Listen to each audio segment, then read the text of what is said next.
Hey guys, this is the Duke Man here with another video today, and today I'm going to review all of the Minecraft 1.5 snapshots that have coming out so far.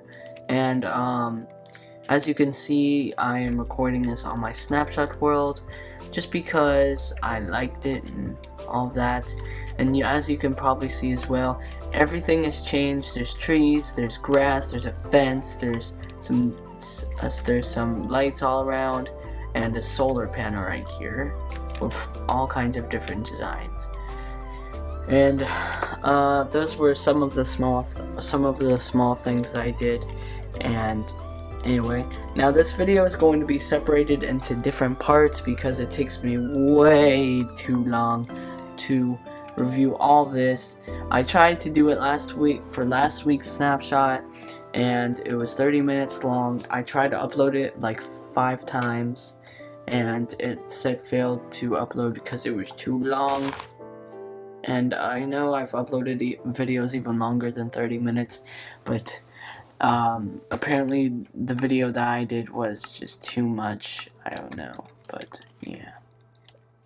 So anyway, I'm just gonna sort of go through everything sort of swiftly, so yeah. But before I do anything, I'm gonna go through all the changes that I made in the first place. Now this world is also kind of messed up due to a compatibility thingy. Compatibility. I have no idea how to pronounce compatibility, but whatever. And I changed the design of this a lot, actually. You guys can already see like all the differences and stuff, but who cares? Anyway, so I've made everything neater since you guys last saw this. As you can see, there's an item frame that shows what the items that is going to be in these chests, and it says what those items are, or like in general what they are. And of course I'm changing the design from glowstone to quartz blocks, and you guys will find out what quartz blocks are in just a second. And I know this video is very late, but seriously, it takes me forever to work on all this, especially now that I have switched to the wiki and stuff. So anyway, so let's start out by going downstairs, or down the waterfall.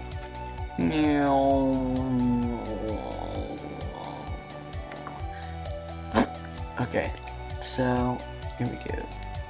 Here. Now, as you could probably tell, there's a lot of things that have been changed in here as well, including the enchanting room that has a book in it and stuff, and all that. And of course, these chests are all different because of the 1.5 stuff. Now, like I said just a couple of seconds ago, I've been working on this place like all the time and stuff, so yeah. Anyway, so the first thing that I want to go over is the redstone block, which is crafted with 9 redstone, and this is what it looks like right here. And basically it works like a movable redstone torch. I've come up with several concept ideas for it in my redstone island, or my redstone builds, or whatever it's called, world. But I'm gonna show that in another video, or sometime soon, so yeah. Or maybe in 1.5 comes out, I'll probably show off what it can do. Anyway, next we have the weighted pressure plates, which is obviously crafted like this. And these are very simple. They just work based on how much items they're given. And hold on just a sec. Sorry about that. So as I was saying, these are judged by the redstone signals, or like they work by signal strength, which is based on how much items you put on them. For instance, for the heavy one, if I give myself a ton of stuff, like let's do this. Okay, and let's put this on there. See, it gives off a signal of 2. If I put on this, oh, wrong button. If I put on this, it gives off a signal of 3. And then if I go on this, a signal of 4 or 5. So yeah, and it keeps going until 15, and I found out that 9 stacks of 64 will make this send out a full signal, so that's a lot of stuff. You can use it as a ticker and stuff, but honestly, to me, I don't really, they're sort of useful, but I don't know. So next we have this light pressure plate, weighted pressure plate, which is basically like the one I just showed, except it requires a lot less items to power a full signal. For instance, if I put 4 on here, it'll give out a full 3-length signal. If I do this, just keep spamming, and eventually it will get to a full redstone signal. Anyway, you get the idea for that. Now I don't really have any idea like how these are useful besides Sethbling's ideas about it, but yeah. So next we have the daylight sensor, which is pretty self-explanatory, and it's crafted with 3 oak slabs, 3 nether quartz, and 3 pieces of glass, or just glass, I don't know. And basically what this does, and actually up here I actually built something with it, so I'm gonna go up here. Alright, so this up here was built with it, of course, and basically this reads what time of the day it is, and based on what time of the day it is, it'll send out a stronger redstone signal, and I took advantage of that to make my nighttime sensor. Alright, so, yeah. Alright, let's go over here, and let's put this back. Alright, so next we have the hopper, which is crafted with 5 iron ingots and 1 chest. Basically what this does is, it's sort of like a pipe tool that you can use for transporting items through blocks and stuff. For instance, if I wanted to, okay, let's say, well actually, hold on, I have a demonstration in the demonstration room. What am I even talking about? So my demonstration of a hopper is right here. Basically, I'm going to get myself a minecart with a chest, put something random in it, and let me turn that off. Okay, and I'll do that. Okay, and also the hopper is gone. What the heck? Need to do that, and there. So this is the hopper demonstration. Basically, you can put something to go into the hopper. It'll go through the hopper, and it'll go into the dispenser. But if there's a redstone signal that's acting on the hopper, it'll stop it from transporting any items, so we gotta turn that off. And now we have the items in the dispenser, and as you can see, blop, blop, done. Anyway, next thing on the list here in this room is our new nether quartz ore, which is found in the nether in packs of 1, which is sort of in between the rareness of coal and iron, somewhere in between, and or a little less rare than coal. I don't really know, but you can find it almost everywhere in the nether. And when you mine it up, I'm not sure what pickaxe is required to mine it up. I think any pickaxe, really. When you mine it up, you will get this nether quartz. That's what's used to create the things that you saw previously. And also, there's a new way of making nether brick blocks by getting netherrack. Let me see if I can get it. Find it. Yep, here we go. And if we get netherrack and put it in a furnace, it will give us a nether brick. And when we get the nether brick, we can put it in here again to fail, not to put it in there again. When we get the nether brick, we can turn it back into a fail. Let me redo this. Alright, so when we get the nether brick, we can, if we put it in a crafting table of 4, like a 2x2, then it will give us 1 nether brick block. So anyway, that's a bit confusing. We can get rid of this hopper anyway. So next we have the redstone comparator, which is crafted with 3 stone, 3 redstone torches, and 1 nether quartz. And basically how it works is it compares 2 different redstone signals. So let's go back in here. Let's get it. So it compares 2 different redstone signals based on how strong their signals are. So let's place one down right here, and let's put aside one right here that is a 3 length redstone signal, and let's put one right here that's a 2 length one, and let's put redstone right there. And of course this one is stronger, so of course it's going to send out a signal based on both of these signals. Now how this works actually is, because this one is stronger, it's going to copy this redstone signal and paste it like out here, as if it was just like an ordinary like redstone repeater or something like that, and it will just completely ignore this one unless I turn it off. Well, actually, unless I turn this one off. And there, duh.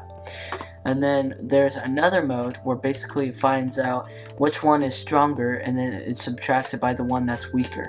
So this one is stronger, but it's going to subtract this redstone signal from the stronger one, and of course I'll get a much lower pulse. And that's basically how the redstone comparator works. It may be a bit advanced, but that's how it works. And that's it for that room, so I'm gonna go ahead and go to this room. So here's some small features added, and there's actually a lot more features added than just these, but I'm just going to read them anyway. Depending on difficulty, skeletons will shoot faster, and their range for how close they need to be to you is smaller. If you're on hard, then zombies can set you on fire. If they're on fire, fail. So they can set you. So zombies can set you on fire if you're on hard mode. If they're on fire, like if they're burning in the daylight or something. Also, they have moved the texture packs button to the options menu. Exactly. See, texture packs. One last feature, they have added more multiplayer settings for people who want chat to be smaller or show fewer things at a time. So let's say somebody spams the chat.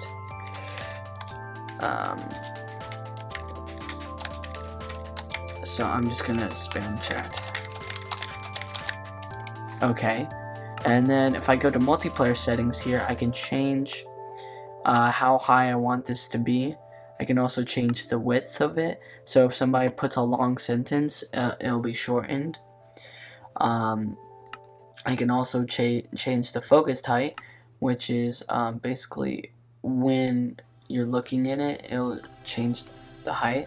And the unfocused height is when it starts to disappear, how high will it show for the disappearing ones. And then scale obviously is how small, and you can barely read it and stuff, so I would keep it on 100%. So anyway, next we have these new items, and let's see how long this has been.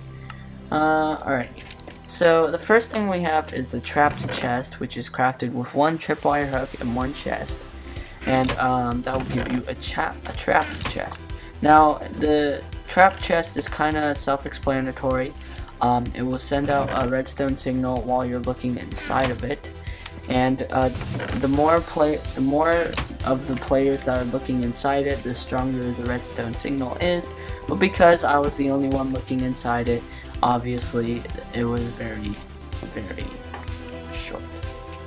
Anyway, so that's it for that. Next we have the new mouse and drag features, where basically if I double left click real quickly, then it will give me all those items that were in the chest. So like everything that's scrabbled will all turn into a stack. And if I hold right click, I can sort of move them around freely and have fun with them, like add a really cool pattern. Anyway, so that's that.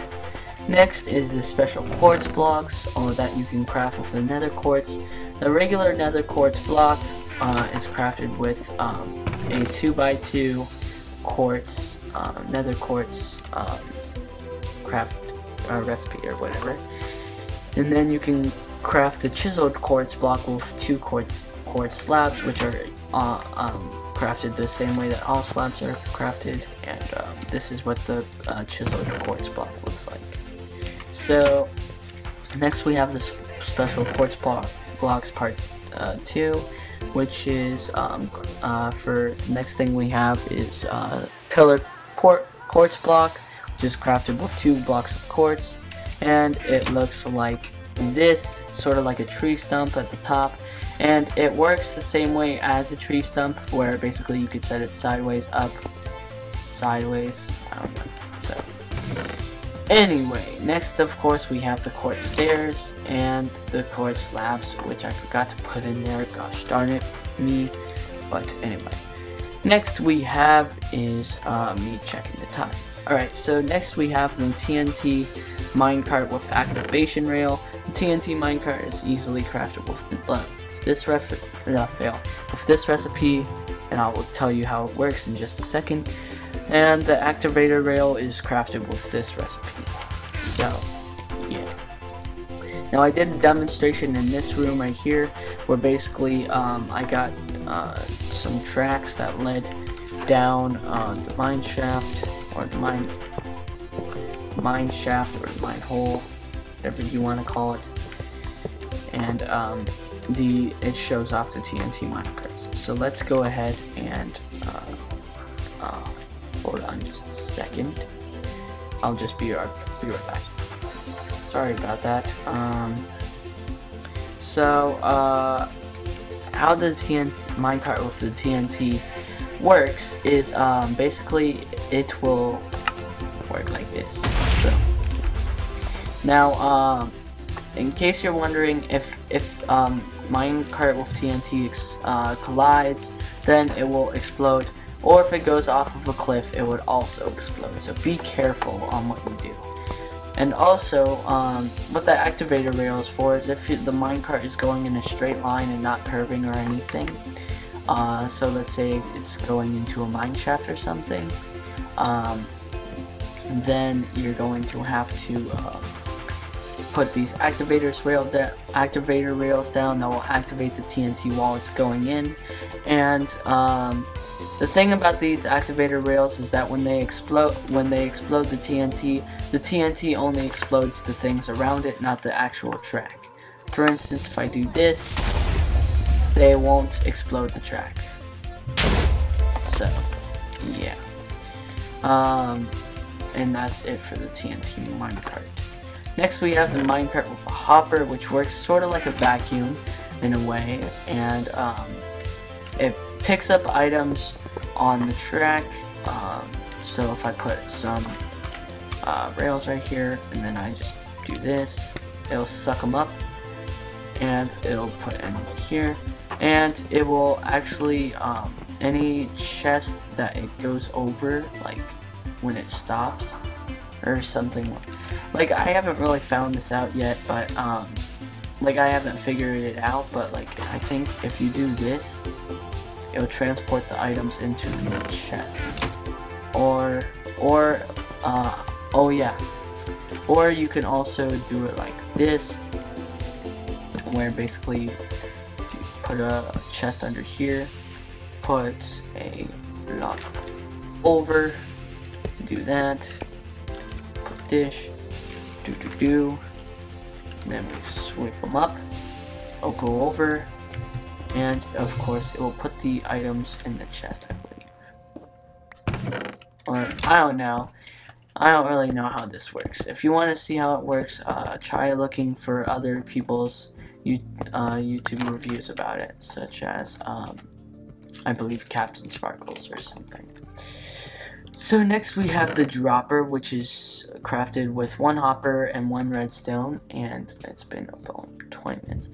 And it is crafted with, I believe, 7 cobblestone in this ordinary fashion. And it's basically just like a dispenser, except it only dispenses in a way where it'll only give you the items.